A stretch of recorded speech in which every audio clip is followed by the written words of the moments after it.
the strategy of closers in fantasy baseball, how to draft them, how to create a team hierarchy, how to fab them. Plus, this week's waiver wire picks and pitcher preview. Closer expert Greg Jewett of Fantasy Alarm and The Athletic joins us next on Beat the Shift.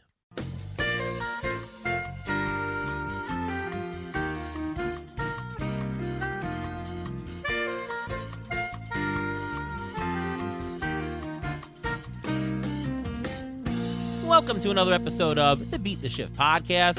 I am your host, Ariel Cohen, and with me as always, Ruvain Guy. How are you, Ruvain? I'm doing great. How are you doing today? Pretty good. What's this? You told me that you're looking for earrings now at Citi Field. Is that what you told me before? Yeah, I think everyone who was a Met fan who still thinks the Mets can make the playoffs and want to sign Javi Baez long term are looking for that earring right now.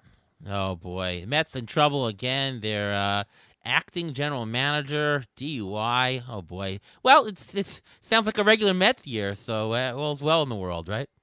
Yeah, it's basically a drama every day, a new drama every day, and you know what? It's just a status quo. This is what a Met fan gets used to already. We're used to this. Pretty much. All right. Well, let's get on with our show. We've got a great show tonight. We're going to talk a lot about closers and how they've fared, what to look for. It's a topic that I know people touch on, but we want to talk about the strategy aspect of it. And I found none other than Greg Jewett, who is an expert on closers. He really digs into this each and every week. If you haven't followed him, you should. You can follow him at GJEWETT9 G Jewett on Twitter. He puts out a nice spreadsheet on Google Sheets where he tracks closers each and every day, what they've done the past couple of days. So really great stuff. Greg Jewett, he's from Fantasy Alarm and The Athletic. Welcome to the show, Greg. How are you? Can't complain, Ariel. It was actually a nice fall day up here in Syracuse. We avoided all of the rain. I hope you guys are all right down there. I mean, we got a lot of rain down. I got a lot of rain down here. Today was beautiful, though. Ruvain, how'd you feel in upstate New York? It was fun, except getting into the city today took me 2 hours, and it normally takes about 35 to 40 minutes. So, whoa. Yeah, I mean, they were closing streets left and right, flooding, tremendous flooding from about 2.5 inches of rain, which is quite a bit to pour on in one single day, and not even a day, like a third of a day. Unbelievable. Well, anyways, talking about closers, and the first question to you, Greg, is since you do the listing of closers and the hierarchy, who's the current closer, who's the setup man, looming, stuff like that. How do you form those? How do you do that both on a preseason basis, and how do you do it in the middle of the season? Well, the preseason, I pay close attention to spring training. It was a little different this year because the game formats, I'm sure as you're aware of. So it was usually pre-2021, it was whoever would work the fifth inning, because that was about the last inning that the starting batters would appear in. That would be the inning that the closer would come in and get some work, so he would face major league hitters and not minor league guys and things of that nature. And then you kind of set the bullpen from there. So if somebody was setting him up, he would work in the fourth. And then the main closer, well, teams that use a closer would come into that fifth inning. This spring was a little different. They shifted into the third and the fourth. But you just kind of monitor, and I read all of the stuff from the beat writers. I included that in my coffee and closer articles that I did in the preseason that a lot of the NFBC players were tracking and reading religiously. And I pretty much mimicked Jeff Zimmerman's great mining the news format, and I did it all just for closers. And that just kind of helped me formulate, and you do your best sorting the tea leaves. Like in the preseason, I was very big on Jordan Hicks, but in any draft I took Jordan Hicks, I backed him up with Alex Reyes just because the beat writers were saying if it wasn't Hicks, it was going to be Reyes, even though everybody wanted it to be Giovanni Gallegos, who oddly enough now has moved into the ninth inning. So in the ever-changing world of closers, I really focus on those things, what people are saying, especially the managers or the pitching coaches, and like the For instance, the Reds in the preseason said that they were not going to have a closer, and they've stuck to their guns. I mean, if somebody tells you what they're going to do, you have to start believing them. So I took 0 shares of Amir Garrett in any draft in the preseason for that exact purpose, even though a lot of people thought that he would get that role and thrive in it. So all of the work I do in the preseason and the hierarchies is really focused on where they're working, who they're pitching against, and I try and really focus on K to B and things of that nature in spring, not necessarily all the other ancillary statistics that go with it. When a team, I was going to ask, when a team announces that they're doing closer by committee, how do you rank that committee? Do you rank it based on skill? Do you rank based on whether they've had experience as a closer before? How do you work that? When I keep my charts going, there's different color codes and other things, and I've had to change the descriptor labels. Like it used to just say closer, stopper, stealth would be a guy like that could get the ancillary save when the regular closer needs a day off, and things of that nature. Now it says highest leverage is in parentheses next to the stopper because I did an article on The Athletic about this, and we kind of named Brandon Funston came up with the HLR acronym for it, but highest leverage reliever, basically, if you think of Paul Sewell right now on Seattle, if they need him in the biggest moment in the 8th inning, then he pitches in the 8th inning. But if they don't need him in the 8th, then he gets the 9th. And there's a lot of teams imitating that model this year. Detroit has done that. They will not name Gregory Soto the closer, even though he has the team lead in saves. There was an article on The Athletic that I think posted yesterday by Cody Stavenhagen. It was a really good one about Soto's tattoos, but I had a quote in there from Hinch saying, I won't call him the closer because I don't want him to be lazy and think he's only coming in the 9th inning. I want him to know that there might be a moment we need him in the game, and he comes in and takes that highest leverage moment and you know keeps the team ahead in that sort of a situation. So I really had to adjust. So in that instance, Ruben, I put the guy like on Baltimore. If you look at my chart, it has Tyler Wells at the top just because they used him in Toronto the other day to put out a fire in the 7th inning. Then he pitched the 8th, and then Cole Sulser got to save. So even though Sulser might be perceived as the closer, I think Wells is the guy that they trust in the biggest leverage moment, if that makes sense. So do you know how many Tampa Bay Rays have recorded saves this year? It was 12. I don't know if there's a 13th yet, but 12. David Robertson might be number 13 soon, which will just send everybody else into another tither. But yeah, and that matches the number from last year. They had 12 different pitchers record a save in the shortened sprint season, and they've matched that number this year. 12. And if you don't count Diego Castillo, who led the team with 14, the highest save total is 5. Kittredge and Fairbanks. I mean, can you imagine the Rays are one of the best teams in baseball, yet go figure. You can't pick a closer on them to count on saves. I mean, it's crazy. Castillo was the guy, but, you know, the second half of the season after he was traded, that's it. I mean, you're taking guys for ratios only. You're certainly not taking anybody for saves. How does that factor into playing fantasy baseball where even the best team, there's no lockdown closer, there's no committee. The ball boy was asked to close out a game the other day.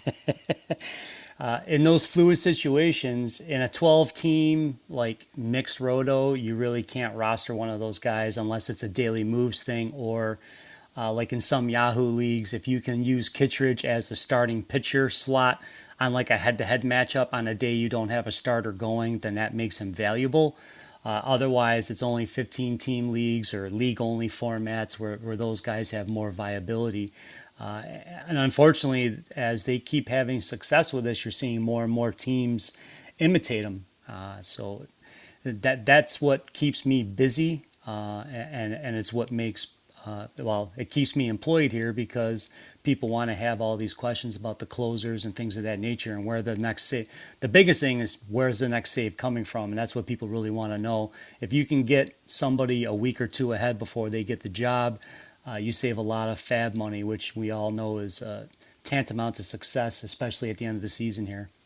And how much fab was blown on just Toronto Blue Jay closers this year? Crazy. The Reds, yeah. Yeah. All right, let's do the trivia this week. It's time now for the Injury Gurus Trivia of the Week.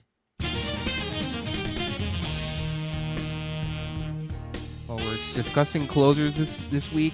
In 2020, there were 131 different pitchers to record a save.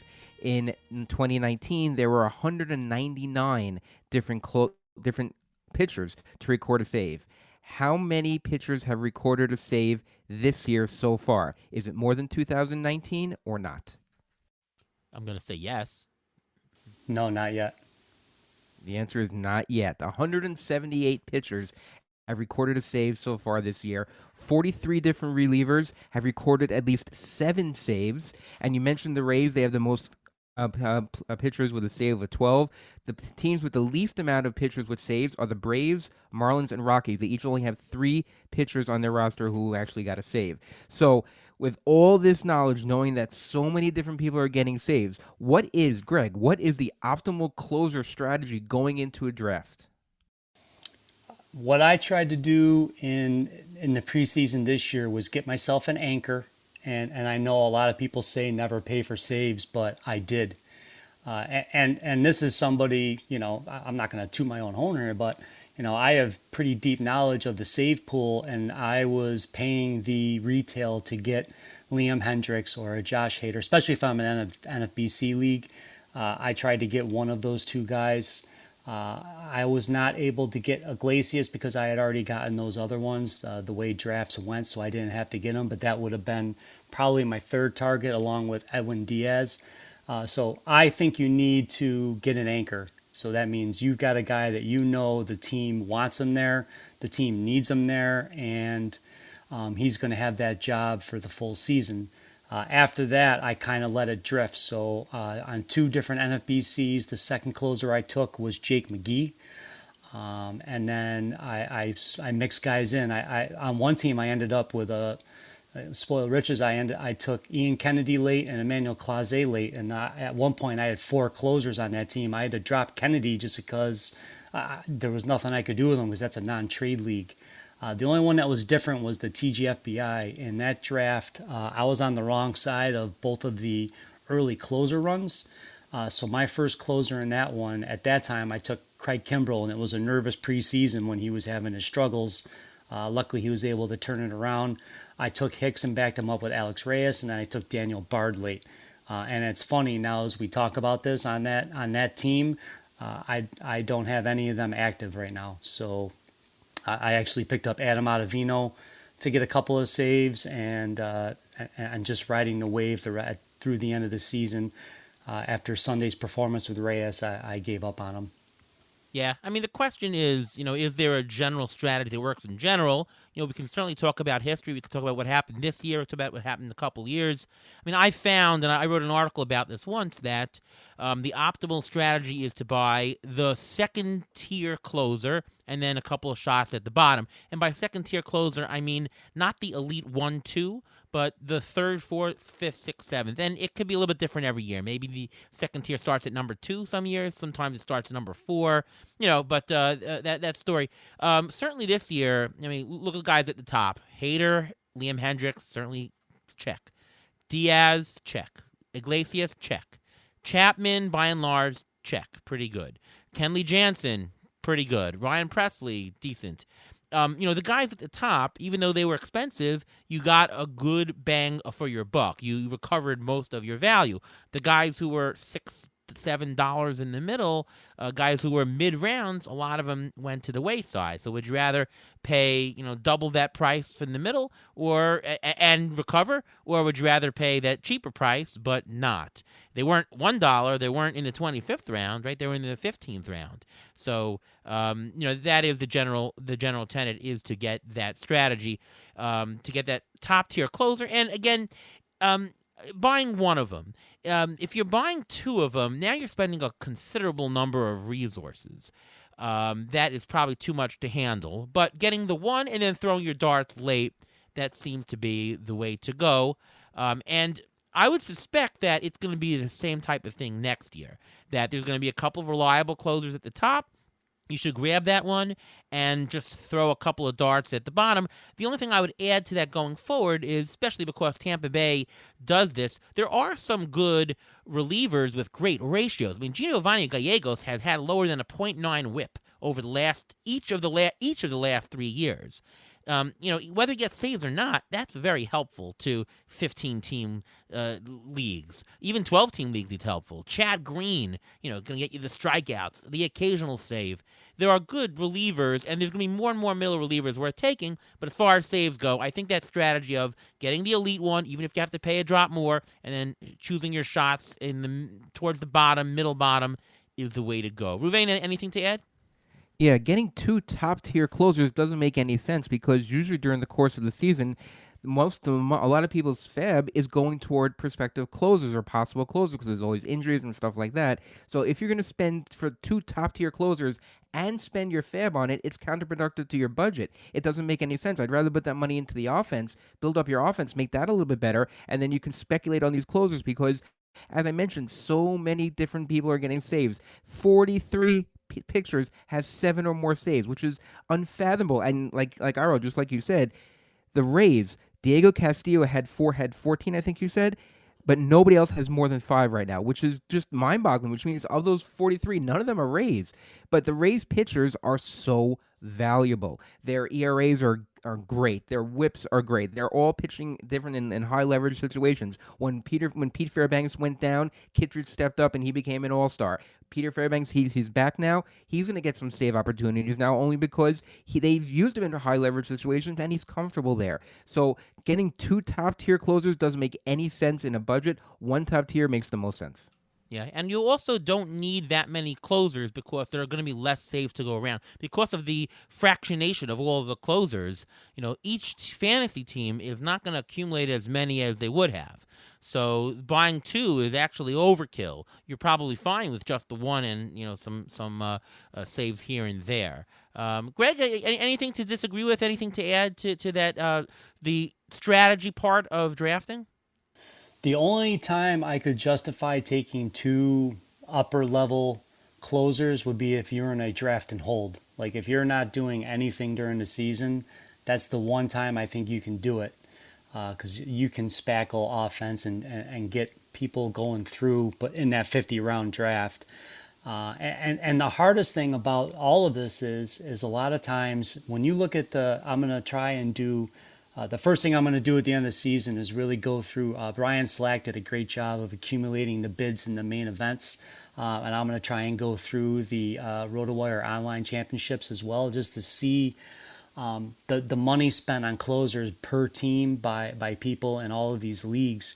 Half the time when you're spending money on closers, you're trying to buy saves that already happened, and that's the biggest margin of error in all this. People are getting somebody who got a save last Friday and they're bidding on them on Sunday without really looking or paying attention to who might be getting that next save on Tuesday. And that's the key to all this. You want to make sure you're targeting a guy that's going to stay in that role, not somebody that's on a team where a manager is just going to keep churning and burning them like Tampa Bay does. So people really need to start paying attention to what manager likes to have. Like Aaron Boone prefers a linear path. He wants Chad Green in the 7th, Jonathan Loizaga in the 8th, and Aroldis Chapman in the 9th in a perfect world.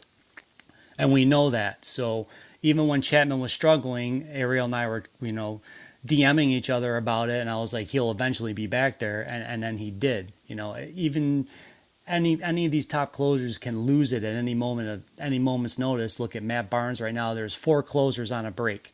Lou Trevino, and a couple more. That was in my last article on The Athletic. So it's like you've got to be ready at any moment to be able to pounce. And a guy like Giovanni Gallegos, as Ariel alluded to, has been the best reliever for the Cardinals the last 3 years. It's just now that there's nobody blocking his path, he can finally get these saves. So in terms of fab, I see all the time, and I mentioned, the Blue Jays, closer, people throw $200, $300 at some closer, and by and large, it doesn't work. Either they end up getting hurt or they end up not being the right guy. Do you have any advice to how people should utilize their fab? I mean, in general, my direction and my research has shown that if you spend any more than 10 to 15% on any one player in as a closer, you're going to actually have a very negative return on investment, right?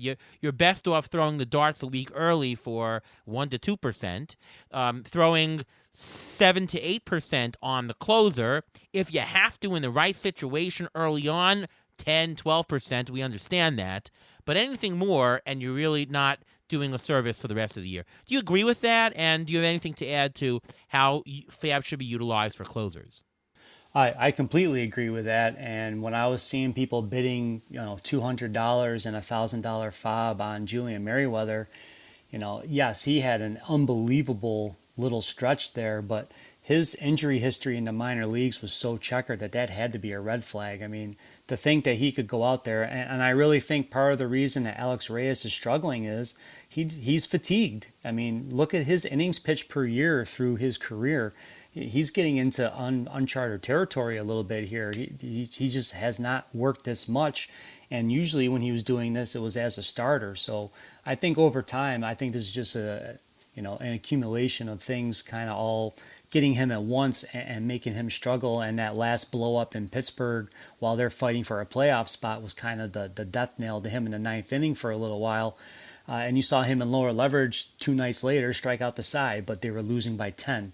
But as to your question, I really think people need to do a better job in their draft so you're not forced to spend 20% of your FOB budget on a closer, and then B, to really temper that. And there's going to be more people coming down the pike blowing 20% of your budget early in the season trying to get a guy who's going to be there all year. Seems like a great idea, but in the long run, it's probably, as you alluded to, it's not going to work out. And so actually, speaking of Alex Reyes, he's actually hit. You're saying he's hit it like a tired spell because he hasn't pitched as many innings as a reliever. Would he be considered a top closer pick or part of the top tier next year? No, the walk percentage for me would make me very scared of him. And that's the poster boy for this is James Karinchak. I mean, we don't know about the sticky substance, and I will never throw a player under the bus because I don't know. However, he had a track record of double-digit walk rates in the minor leagues, and then when he came up last year, suddenly he was throwing strikes all the time, and it seemed like it was great. And then all of a sudden, the walk issues reaccumulated, leading to his demotion to AAA. So we have to, the old thing where you look on the back of the baseball card, these guys a lot of times are going to regress back to former things. And Alex Reyes, for as great as his stuff is, he puts too many people on base with the walks. Now, again, on the 3 leagues I had him, I'll take those 29 saves to the bank, and I got them, and it was great. However, when the bull kicks you off in the rodeo, you dust yourself off and you walk away, and that's how I treated Alex Reyes.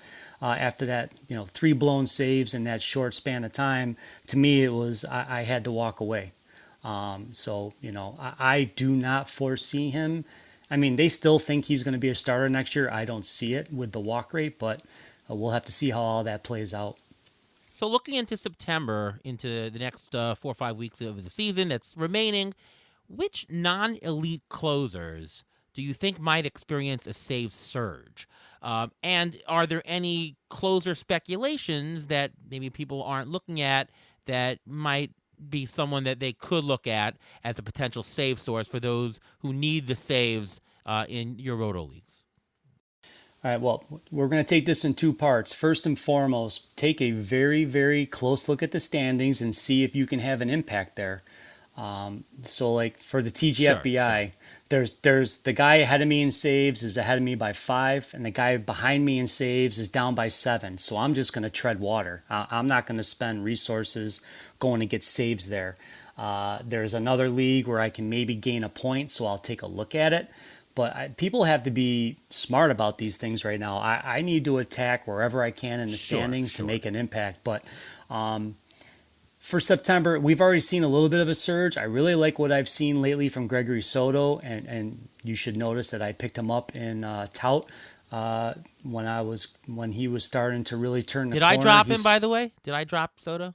Did you drop Soto? I think I Maybe did I earlier Yes, in the I yes, picked you season. him. did. Yeah. Yes, you did. I picked him up like 3 weeks ago, and he's been doing well. Now there was the one day he just completely imploded, but he's really turned things around with he's improved his walk rate, and that's after the sticky substance thing. So that's something we're paying attention to. So I'm watching him. Jordan Romano has really been coming on. He was frustrating. Think of all these people that were blowing. You alluded to all the people blowing the money on the Blue Jays. And if you had taken Jordan Romano earlier in the season when we're patient with him, now you're being rewarded. I think he's racked up 5 saves over the last 2 weeks. He's hitting near triple digits, and he's really settled in as the ninth inning guy in that team. Remember, they signed Kirby Yates because they didn't think Romano could handle it, and he did get shut down once during the season. He got a little 10-day break. But he's really responded well and really pitching well down the stretch here. So he's someone we're going to watch and see because maybe Toronto doesn't need to go out into the free agent market next year and spend money on a reliever and allocate those resources towards a starter or somebody else that'll help their lineup a little more positively. And I want to see how Emmanuel Clase finishes. He's really turned the corner. He had some struggles in about the middle of the season. That's when Karinchak got back into the primary saves role. Since then, Clase's totally turned things around. He's on about, I think, I wrote it last night down in my chart notes. I think he's on like a 19-game scoreless streak right now. He's been pitching great. So those are three guys that I'm kind of watching. Now in Colorado, Carlos Estevez has taken over the ninth inning for Daniel Bard. Now, when Colorado's at home, they win over 60% of their games, so he might be able to get you a few cheap saves. Now, he is a whip risk at times, but that's someone that we can kind of maybe nab if he wasn't done over the weekend. I don't know if Arizona will bring back J.B. Bukauskas, but that's somebody next year that could be a sleeper for saves that we want to see if he comes up and how he responds after his time in the minors. And down in San Diego, I don't know if you saw the inning that Dinelson Lamet pitched as a reliever, but holy moly, was he just making people look silly. If you want strikeout upside, and Mark Melanson's been fantastic this year, but if he gets two in a row or whatever, he might need a day off. Lamet could get a save for them too. I really think if the Padres make the playoffs, Lamet could be a big difference maker in the eighth inning setting up for them. He would take over a role that no one on that team, Pagan, Daniel Hudson, or others had been able to really lock down. And with Pomeranz out, if Lamet can stay healthy, I think he could be an impact arm down the stretch. Yeah, Lamet should have probably started in the bullpen the whole year. Maybe he would be still here. You never know. Yeah, no, I agree. Soto, I did drop in Tout Wars, but context dependent. I kept him in labor, still have him. It depends. All depends on. Of course. Yeah. Well, it depends on what you need for your league. The final question in the strategy section is, what can we learn for the next year from what we see in September? So, for example, what are we looking for as fantasy owners and as analysts for what goes on in the final month to influence us on how the managers are going to decide on what's going to be in the next year? Are we looking for great performances? Are we looking for the leverage, the usage? Like what should we be focused on looking toward 2022? You want a combination of those. You want to see on these bad teams who's being used in those leverage moments. All right, so we alluded to Tyler Wells. All right, so he might only get a save or two if he gets the opportunity here towards the end of the season. But, Baltimore will be a team on the rise, and I don't see them going out and really spending money. Brandon Hyde has bragged about he hasn't had a closer. But, even if Wells fills like a Paul Sewell role on that team next year, I think that could be a nice sneaky late round target. The Cubs, I don't know if anyone's paid attention to, but since the Cubs traded Kimbrel, they've morphed into a Rays light bullpen. I mean, it's the other day it was Wick finally got a save because I thought he might be the guy that would get first crack at it. Manuel Rodriguez has a save. Adbert Alzolay had a 4-inning save the other day. I had a Cody save. Hewer, Cody Hewer has a save. Yeah, my puppy had one. No, but it's Right. we have to figure out what these managers' preferences are. Is Ross running an audition to see who he wants in that role next year, or is he comfortable just moving guys in and out? That's what we need to see. Is Boston going to give Barnes another crack at it after the COVID thing, or are they going to ride out the storm with Ottavino and Whitlock working multiple innings? So what these teams do as the year finishes will hopefully give us a little bit of a blueprint as to what they do next year. The two biggest names atop of the thing that are free agents are Kenley Jansen and Raisel Iglesias. So, they could end up somewhere to be the closer. Iglesias prefers it. Jansen, I don't know if he would it depends on where he would end up. Los Angeles is, I don't know that he would leave LA, but I don't know what'll happen there. So all of a sudden, if Jansen leaves, then people are going to be all over Blake Trinan, and it just causes all those ripple effects. But in September, I want people really focusing on who's getting the highest leverage moment, and I want them focusing on who the manager really prefers in those roles, as long as they're going to be back there next year. It's funny with the Dodgers and Kenley Jansen. I feel like the Dodgers are an organization to have a complete committee, like to do the Rays. Except, I think that Kenley Jansen is the guy that they say, you know what, he's good enough. We're just going to throw him out there in the ninth. But I bet you dollars to donuts that in the playoffs, they scrap that. They use whoever they want in there. Kenley Jansen will be put in the 7th, the 8th, or whenever. I think they totally scrapped that model. I think just for the regular season, they say, listen, he's the closer. We're going to win. We're going to make the playoffs anyways. He's certainly not the cause of us missing the playoffs or winning or not winning the division, so you're going to keep the traditional role. And by the way, I think that, for next year, you should probably, you and others who do the closer charts, should really consider having not just a line for who's the closer, the setup man, but organizational philosophy, organizational and managerial philosophy. Is this a team that will do committee? Is this a team that will hey, I'm gonna like you said with the Yankees, it's a streamline. I want this guy in the 7th, this guy in the 8th. It's important to know what the team philosophy is. Even first, in today's day and age, I mean, the Rays, you're not getting anybody, so you can almost scrap who you're going to pick. I think that the team information is key, and I think you're right that we are going to get some good glimpses of what's going to go on in the coming month. Well, I will say, if you do look at my charts, it's not perfect yet. I'm still refining it, but I do have a rating next to each team, and I have like an indicator. So if a team has a 3 next to it, I have that mostly confident, as that's how I see they're going to go. If it has a 2, I rate that as fluid, and if it has 1, I list that as a wonderful murky, needs clarity. So I try and give people a little window to my thoughts on what that bullpen could look like as far as that rating system goes. But I agree with you. I need to come up with a better labeling system, so it's a number 5 rating would be a clear-cut closer, and there's only a couple of teams that have that.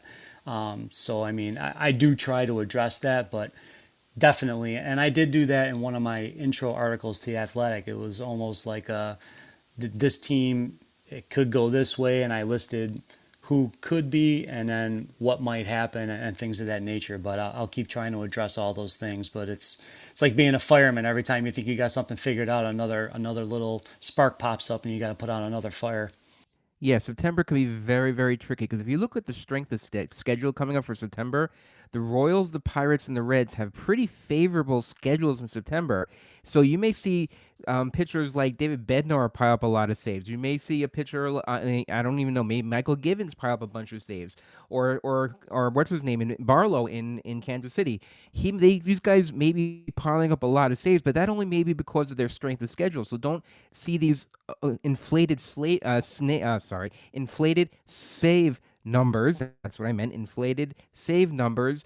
And it's just a smokescreen for next year. So you have to be very careful with how you watch this, because who you pick, it depends on, for next year, is going to depend on how they're doing, meaning where they're not walking the world and just getting the occasional double play to get out of it. You have to see whether they're striking out people, to see where the manager is winning them. But Ariel, what you mentioned, it's team philosophy, not necessarily manager philosophy. Because look at Joe Madden. When Joe Madden was with the Rays, they had a separate closer. That was it. They had Fernando Rodney, and that was it. When he left, the philosophy of the team changed. And if you notice, wherever Joe Madden went, he only had one main closer. He never went closer by committee.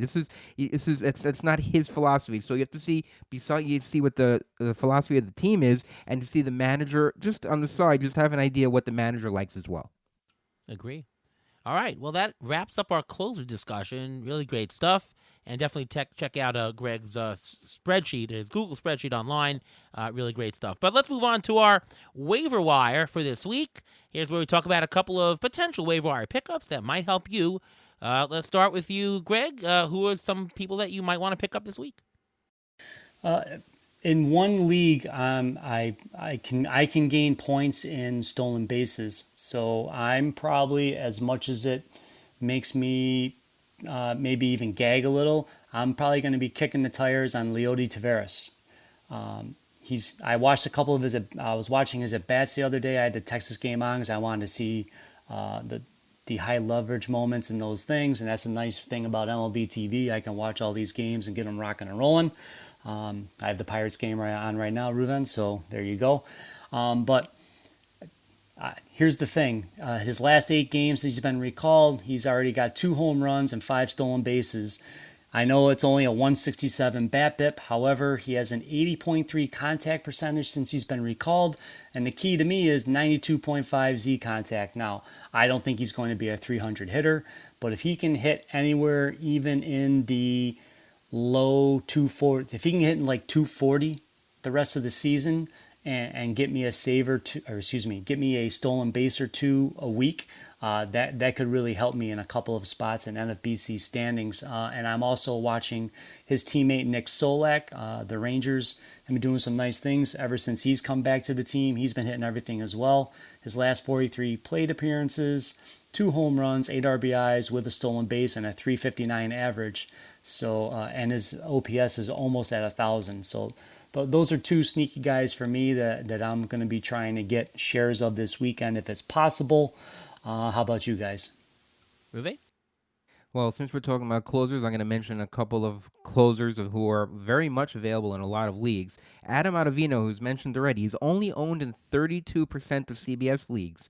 He has 11 saves this year, and he will be the closer. He has a closer history. There's no reason why he's already, like I said, 11 saves this year. He is already the closer. He has established himself, and I think he's just going to run with it because the Red Sox are in a chase. I think he's going to be the guy there. Another guy I want to mention, I mentioned him in the past, and that's Drew Steckenrider of the Mariners. He's one of the guys with 7 saves this year. Yes, they're closer by committee. Paul Sewald, he does come in occasionally. He's a high leverage guy, but Drew Steckenrider has had only for this year, his ERA is 1.82 with a 1.01 WHIP, 48 strikeouts in 54 innings, and he's very, very, very available in a lot of leagues. He's only owned in 15% of CBS leagues, so that's the guy you can pick up. Now, Greg, you mentioned you're watching the Pirates game. I'm going to mention Colin Moran. He had a 3-run homer tonight.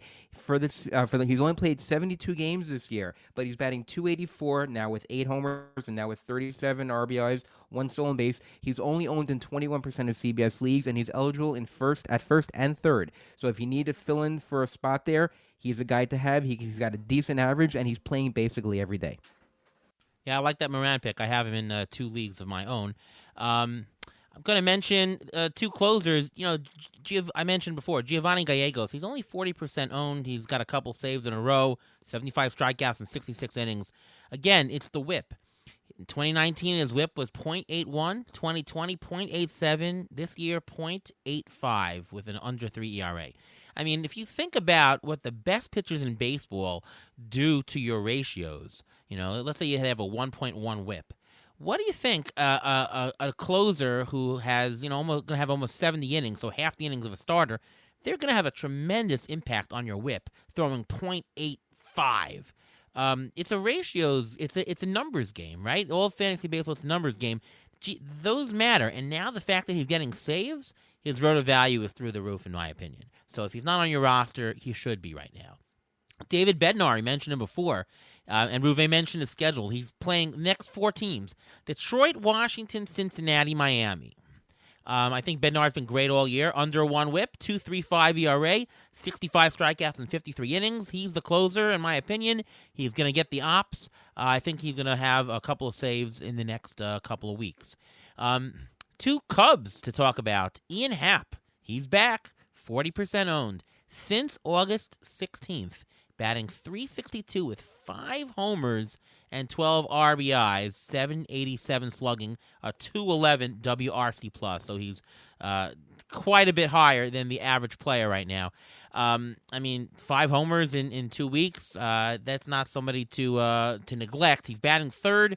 You're going to get RBIs and runs if you're batting there. And how about the guy who's batting fourth every day, Frank Homer Schwindel? He seems to be hitting a homer every single day. In the month of August, 7 homers, batting .340 with 21 RBIs. And he's only 32% owned. He's going to be at home against Cincinnati and San Francisco. And then next week, at Philly, at Milwaukee. Those are good ballparks. I picked him up in labor, and I'm so glad I did. I don't think that a 12-team league is too shallow for this guy. I think that he's worth it. And, looking forward to next year, the Cubs are testing out exactly what they have with this guy. So there you go. Pitcher preview, that's where we highlight either a good 2-star pitcher or a starter with a good 1 matchup next week. Who was the pitcher that you'd like to pick up? Let's start with you, Greg. Well, it's funny. I picked up Reynaldo Lopez in tout because I thought he was just going to be in the bullpen, but I can maybe get a sneaky win or manage ratios with him with some strikeout upside. And now with the injuries affecting the White Sox, he's going to be moving into the rotation. So I believe he's starting this weekend against Kansas City, and he will get a spot start next week as well. Here's the thing. The last 30 days, he's 2-1. 3 of those were starts, 21 innings pitched, 22-5 K to BB, 1.71 ERA, 0.76 WHIP. Now again, being a reliever does help that a little bit, but with a 3.34 SIERA, so only a little bit of regression. It backs up that the skills have been flashing out with him. He's increased his strike percentage. He's almost following the Gosman and others past that worked a little bit in the bullpen and then came back and refined their arsenal. He's picked up the swing and strike percentage with his slider, things of that nature. Also, Bailey Ober, I think, might get a 2 start next week. He was supposed to have one this week, but they're bringing Randy Dobnak back, so they're going to be pushing Ober into Monday. He gets Cleveland, and he could get Kansas City over the weekend next week. I think that would be a nice, sneaky 2 start if he does get them. He has a 2.45 ERA. His last 7 starts with a 1.06 WHIP, 36 strikeouts in those, and he's also increased the velocity on his slider as he's gotten comfortable in the majors. So those are 2 under the radar arms that I think people should be checking out next week. I think it's ridiculous. Ober's owned in like 21% Yahoo leagues.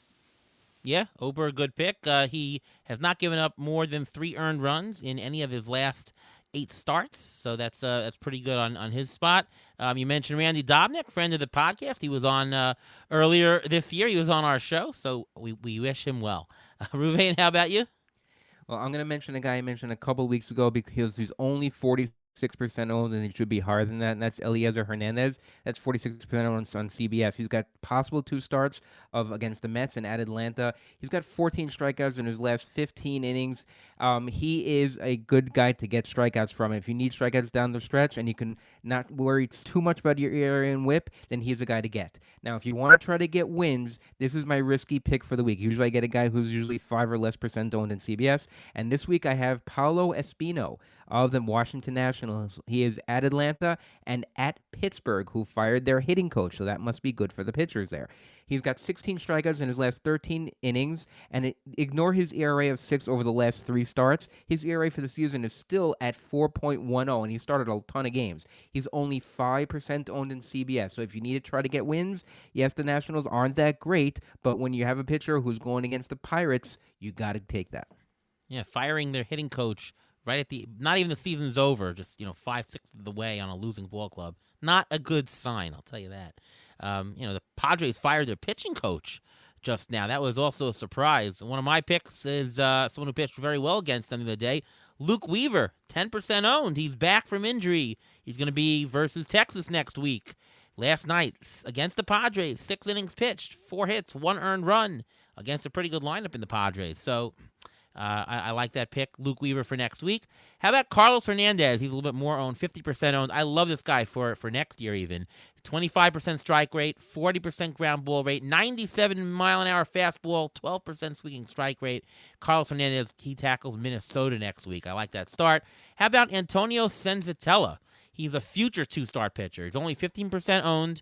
He's at home against San Francisco and then at Atlanta, at Washington. But here's why you should pick him up. Here's his innings pitched for the last couple starts: 7, 6, 7, 6, 4 2/3, 6, 7, 5, 6, 6, 7. This guy pitches 6 or 7 innings pretty much, and he only gives up about 2 or 3 earned runs a game. The last couple gets 5 strikeouts. This guy is a no-brainer to me in a 15-team league or deeper, and even in 10-team this week, because if you get him now, he's free, and he's on your roster for the future 2 starts. So consider Antonio Senzatella. Anybody want to talk about anybody else? Add in a hitter, a pitcher, a ball boy, anybody? Anyone who's pitching against the Pirates. If you want to get a prospective closer, look who's playing the Pirates. You want to get a starting pitcher, even if it's one start, look for the Pirates. They're one of the worst offenses in baseball. Take advantage of it. Yep, there you go. Good advice. All right, Ruvain, injury report time. Go for it. All right, we got a couple of injuries here. We'll start with Tim Anderson, who was placed on the IL with a left hamstring strain, which was retroactive to August 29th. He had missed the 2 prior games. White Sox manager Tony La Russa actually downplayed the severity of it, so he said he should be back sooner than expected. Wilson Ramos, not that many owned him in many leagues. He was a catcher in Cleveland. He's tore his ACL and sprained his MCL. He's having surgery. He's done for the year. Brett Phillips, a guy people picked up for stolen bases, is on the IL with a sprained right ankle. So even if he does come back, it could affect his stolen bases down the stretch. So that's something to think about. Lance Lynn was placed on the IL this week with right knee inflammation. He's only expected to miss 1 start. Let's hope it's only 1 start. Johnny Cueto was placed on the IL with a strained right elbow. Gabe Kapler said that Cueto's been battling this issue for issues throughout the entire week, but he's optimistic that he shouldn't be on the IL for too long. Another Giant, Wilmer Flores, was placed on the IL with a strained left hamstring. Originally it was called just tightness, but he's now expected to miss a couple of weeks, so if you have him on your roster, you may not want to keep him rostered the rest of the season. John Gray was placed on the IL with right forearm tightness. We don't know how bad it is, but they're expected that he'll only miss 1 turn through the rotation. When you hear right forearm tightness, you don't think it's just 1 miss through the rotation, so be aware of that. Some updates on some injured players. Gleyber Torres, Aaron Boone actually said on the radio the other day that Gleyber Torres should be back for this weekend. So if you have him and you have lineups that reopen and you can lock them up on Friday, they're playing Baltimore, please start him. That's a smart start there. Another Yankee, Miguel Andujar. He's got a left wrist sprain. Manager Aaron Boone said this past Sunday that he's not sure whether he will return back this season. So that's something to watch for. And another guy who may not return back this season is Mike Trout. He's still dealing with the calf injury. This is one of the longest stays on an IL for a calf injury for as long as I can remember. So this is something that's obviously not that good. The Angels are not really in it right now, so Mike Trout may be shut down. I wouldn't say drop him, because if he does come back, you don't want to not have Mike Trout. Yeah, they had Ohtani and Trout on the same team.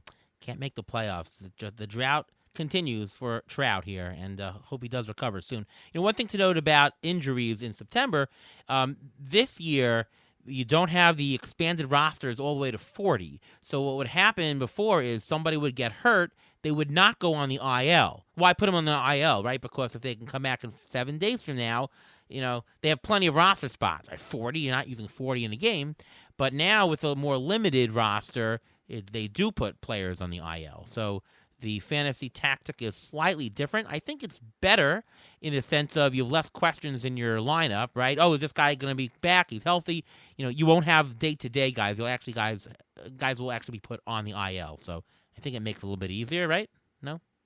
It does. However, if you had John Gray this week, they didn't put him on the IL until late Tuesday. They thought he was going to start, but his bullpen between games wasn't that great. So if you had John Gray, you may still have him in your lineup, and you may have been stuck. So yes, they will start putting people on the IL more just so they can open up more roster spots just because they need them. But they're also calling up pitchers who may not be 100% ready yet just to be there. Like the Marlins called up Trevor Rogers. So they activated Trevor Rogers, which means that he can pitch. When is he going to start? We don't know yet, but he is on their active roster right now. Right.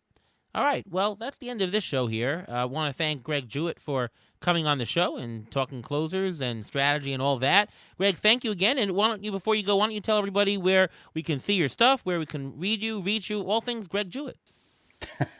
Well, first, thank you guys for having me on. It's, obviously an honor, and I love all the work that you guys do. And Ariel, if things go the way they're leaning towards in Tout, I wish you the best of luck the rest of the way. If I'm not going to be matching up, but it is what it is. It's been a great season, and I really enjoyed getting to know you a little bit through messaging and things of that nature.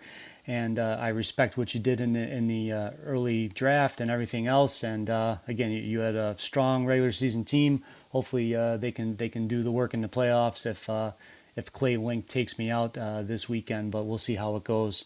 As far as everything for myself, it's at JEWETT9, as you said in the intro. I post my closer charts daily, and I also pin them. So if you want to see them, and once you find me on Twitter, you can go right to there. It's the pinned tweet, and you pop it right open, and it brings you to the page. You can bookmark it. I also run, I do SGP ranks on there. I do for the whole season. I do the last 2 weeks, and I also am keeping track of the second half, and I have a saves tab, and I also do a souls for those that do save plus hold formats. My articles for The Athletic on closers post on Tuesdays. I think I have three more left here, or actually maybe 4, since we just started September. So my last one, I will do a much too early rankings for 2022, just as like an early draft prep fun thing, just to kind of see where people are at the end of the month. And how I foresee them going in drafts, because we all know some people will start drafting in November. I also do work at Fantasy Alarm, DFS articles, and I do 2 weekly columns behind the breakout and the hitter streaks and trends. And I also run my own Coffee and Closer Substack, which I do about 2-3 times a week. I'll have one coming out tomorrow. So again, you can find that right in my bio on Twitter as well. So again, thank you, Ariel and Reuven, for having me on. It was an honor, and hope the information gives people things to think about as they prepare for next year. Yeah, our pleasure, and great stuff, Greg. Obviously, your first year in Tout Wars, you were talking about the Tout Wars league we're in, and just to update people, for the regular season, Greg was maybe within a batter or so of securing 5 points. Yeah, 5 points. Can you imagine? Out of a 400 and something total for the week, if he would have had 5 more points, he would have secured a first-round bye to finish in the number 2 seed. But he didn't, so he has to face Clay Link. You're not out of it. You're within, I think, 40 points or so for the week. We've still got half a week left.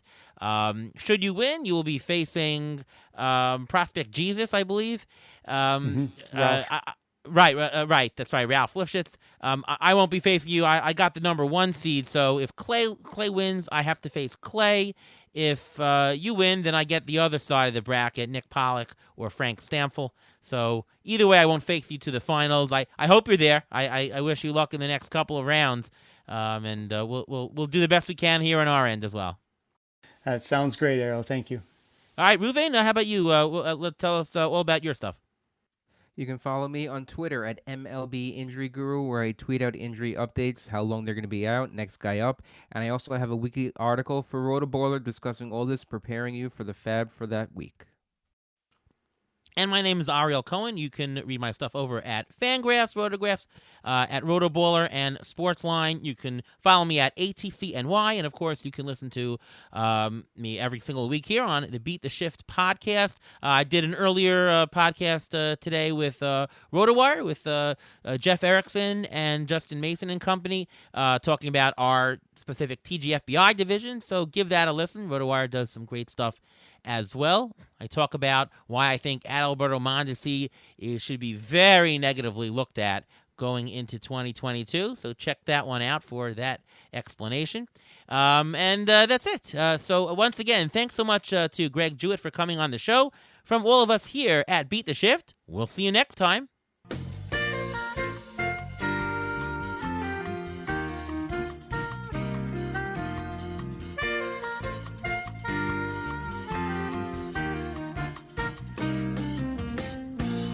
Thanks for listening to the Beat the Shift podcast presented by Fangraphs.